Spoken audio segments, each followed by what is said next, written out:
Hello everybody and welcome back to a brand new episode of NASCAR Heat 5 Career Mode. Today we start our Xfinity Series career here in the number 19 for Joe Gibbs Racing. So very excited to get this next chapter of our career underway. I'm going to do probably 2 or 3 Xfinity races per video until we get to the Cup Series, to the point where it will be down to 1 race per episode once we hit the Cup Series. But these races are actually bumped up the length to I think a little bit higher or something like that. I can't remember if I did it or not, but either way, we got ready to go green here in Daytona. I actually did lay down a qualifying lap, and surprisingly, I didn't qualify last, so I was a little bit happy about that. Now, as we would get ready to go green here in Daytona for our first full-time Xfinity Series race, now as we are underway for the first race of the season. We had a stellar rookie season in the Truck Series, many wins, including a championship at Phoenix Raceway, a track where I went in expecting no chance really to be able to pull off a title, because I've struggled so much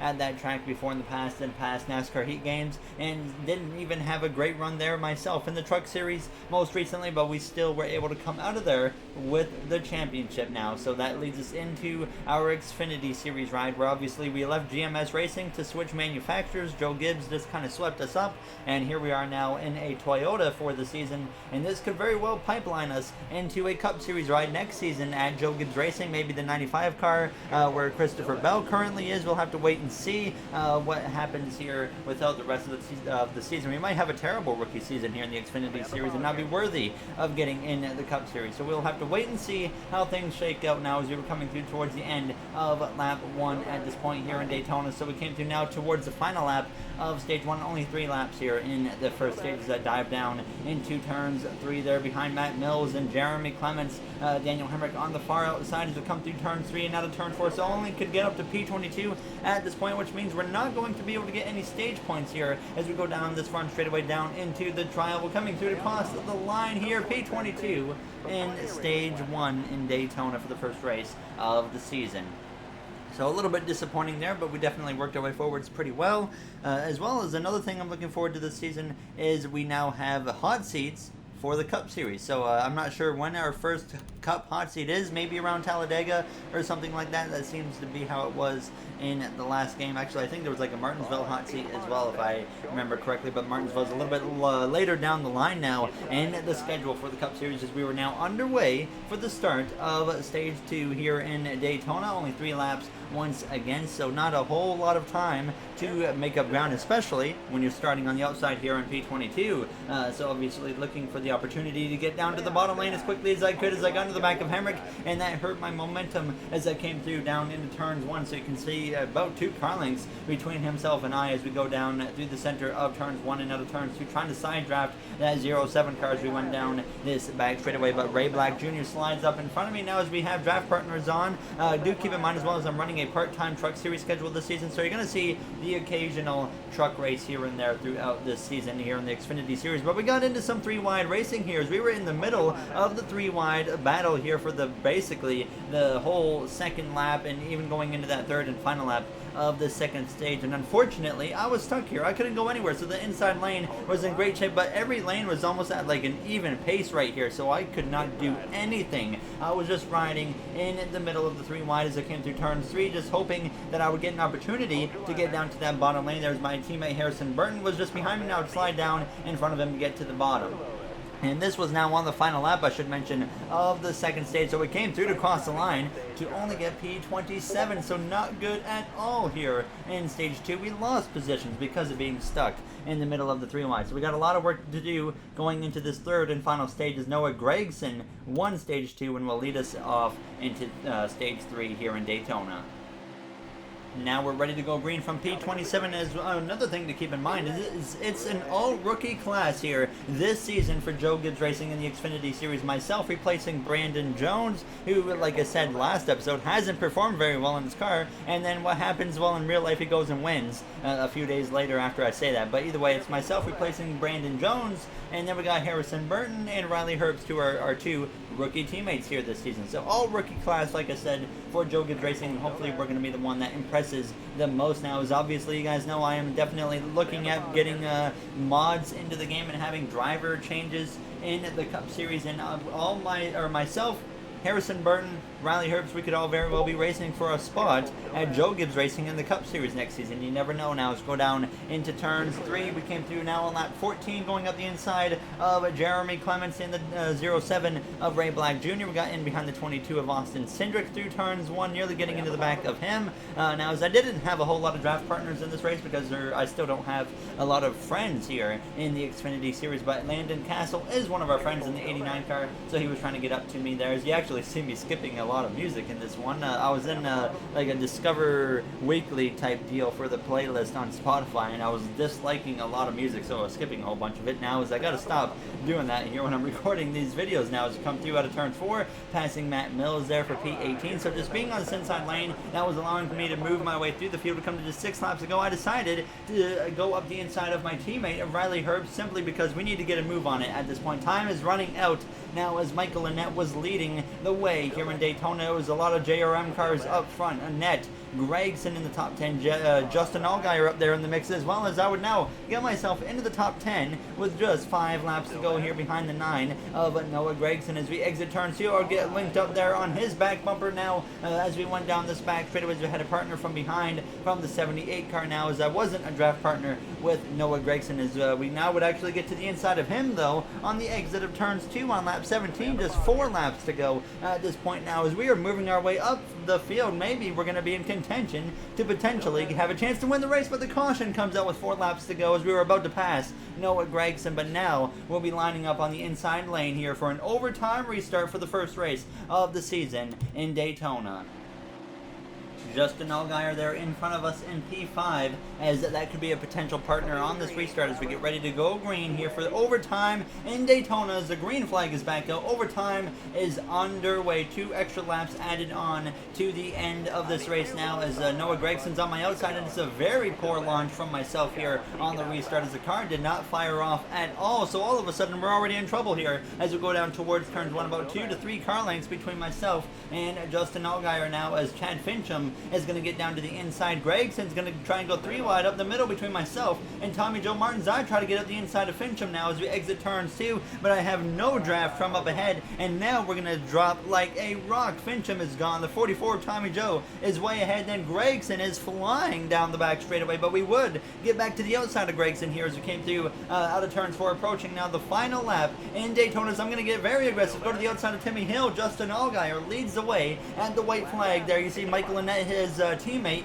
just in front of myself. Allgaier moves to the top. Anthony Alfredo there in P2, ready to pounce on a potential opportunity to maybe make a move for the race victory here on this final lap in Daytona. Now as we're going to hang out Michael Annett as we dive down to the inside up into P4, and then Fincham leaves the door open. I slice to the inside of him, and now we're going to be up behind Alfredo. He has that double yellow line covered pretty well, so I move to the outside, make a little bit of contact on the back of the 21. That hurts my momentum a bit, but then Allgaier drops back down to the inside and completely destroys my chances of being able to make a move for the race victory as we come through turns 3 and out of turns 4. Was the help from Fincham on my back bumper, but it's Justin Allgaier leading down the front straightaway. He will come through to win in Daytona. Alfredo in second, and myself in P3 for our full-time Xfinity Series debut here in Daytona. A solid P3 finish.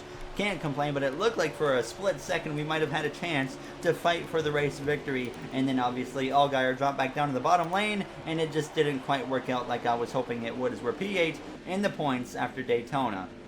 But now we will get right back into the action here as we would get ready for race number 2 on the season here in Las Vegas, whereas you guys know from the Truck Series, Las Vegas not a track we performed the greatest at. We had a hot seat here in the Xfinity Series where I actually had to just fully fledge out the car for a setup and have obviously a top 3 run if we wanted to have a chance to run for Joe Gibbs Racing this season. And with that setup we were able to accomplish that top 3 goal, and obviously now I decided to take the setup back out of the car because I don't really like to use setups here in the career mode now unless I absolutely have to. I'd rather just run presets with very few adjustments like wedge and track bar. Those are the only things I really like to touch now. So we're back, like I said, on that kind of just basic setup type deal now as we came through completing the first lap here in Las Vegas, and we were moving our way through the field pretty well actually in this first couple laps as we got to the inside of our teammate of Harrison Burton through turns 1, already up into P11, looking to the inside of Michael Annett, and we would actually get somehow into the top 10 here within the first first lap and a half of Las Vegas as I got into the back of my teammate there, Riley Herbst, just a little bit, but he would keep the car straight, and we would continue running though in about P9 right up to the final lap of stage 2 as we came out of turns 4, and it was Daniel Hemrick winning stage 1 as I come through to cross the line there in P9 for the first stage. So definitely not too bad. I thought we were going to be honestly running about 20th. So I took this as a massive win now, as obviously we will be visiting this track later in this season in, I believe, the playoffs. Now, this is one of the first races of the playoffs, if I am not mistaken. Obviously, the schedule this year has been shaken up quite a bit, so I'm definitely going to be forgetful for a little bit now as we get ready, though, to go green for the start of the second stage here in Las Vegas from P9. Michael Annett there in P8 just in front of myself as we're on his left rear now as we go down towards turns 1. We got Miller right in front of me now as I actually don't know who that is, to be completely honest with you. Now as we come through turns 1 and 2, we got Riley Herbst on our outside as we would clear Michael Annett as we came out of turns 2. Heading down the backstretch, we would also pass Herbst, move up into P6 here as we came through to the second lap of the stage, but then Michael Annett was actually able to get back to my inside as we were 3-wide with Annett and Chastain down into turn 3. I let Chastain and him go, and then the 39 of Ryan Sieg gets on my inside as we come through turns 3 and out of turns 4, and we end up putting the 10 car nearly in the wall there, as that was all my fault now, as I was just pushing way wide, and thankfully though we would all keep it clean now as we went down towards turns 1, getting into the back there of Ross Chastain, and he's going to go sliding through turns 1 as we get up the inside of the 39. Chastain hangs onto the car now as we're up the inside of Ryan Sieg as we go down this back straightaway. Anthony Alfredo now in the position to maybe make a move on myself as we went down into turns 3, but we opened up enough of a gap to where we were in a safe spot. But as we come out of turn 4, the car once again gets very tight, and that allows Alfredo to get up my inside as I was just not in a good position at this point now, as I think we got another car up my outside, the 99, as we go down towards turns 1, 3 wide in the middle again, and we would fall down now into P9 on the final lap of stage 2.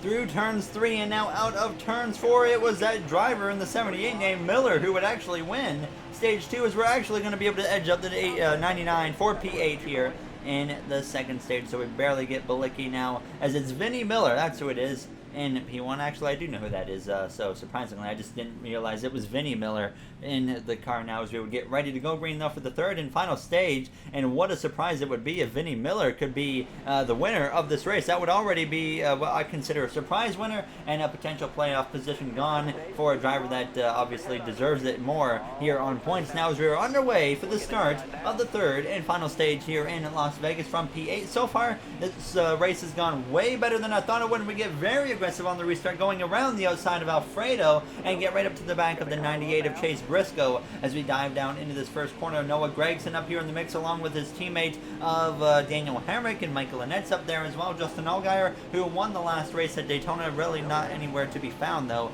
at this point, as I would actually drop down once again to P9, but we came through to 10 laps ago. I got up the inside of Alfredo as we went down into turns 1, and then got up the inside of Ryan Sieg as well through the center of turns 1 and out of turn 2. So we were once again moving our way back forwards as we would climb now up into the 7th position down the back straightaway towards turns 3 behind Josh Balicki there in the 99 cars that go down into turns 3.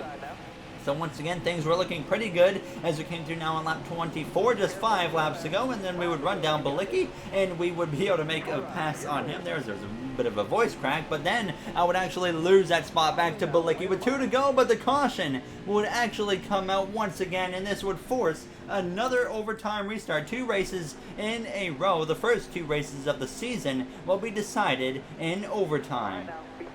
Daniel Hemrick, Noah Gragson on the row in front of myself now as the green flag is back out, and once again we are underway. We've run in the top 10, surprisingly, the majority of the race, which really caught myself off guard as I get right into the back of Gragson, trying to give him a huge push down into turns 1, but it didn't quite work out here as we come through down into the corner. Now behind me you see the 18 of Riley Herbst, our teammate on the inside. This is 07 of Ray Black Jr. as we go down this back straightaway here for the final time, or for the second final time. We still got one more lap lap to go as we go down into turn 3. Gregson all the way up by the wall. A little bit of contact with Sieg, but as we came through now on the final lap, we would stick with Sieg and hang on to P10 as we went down into turn 3, diving though up the inside of Ryan Sieg and taking P9 away as we came through out of turns 4, heading down the front straightaway. Noah Gragson just in front of myself as we're going to come through to finish in the 9th position here in Las Vegas, and Vinnie Miller would be the winner, which is definitely a surprise to me.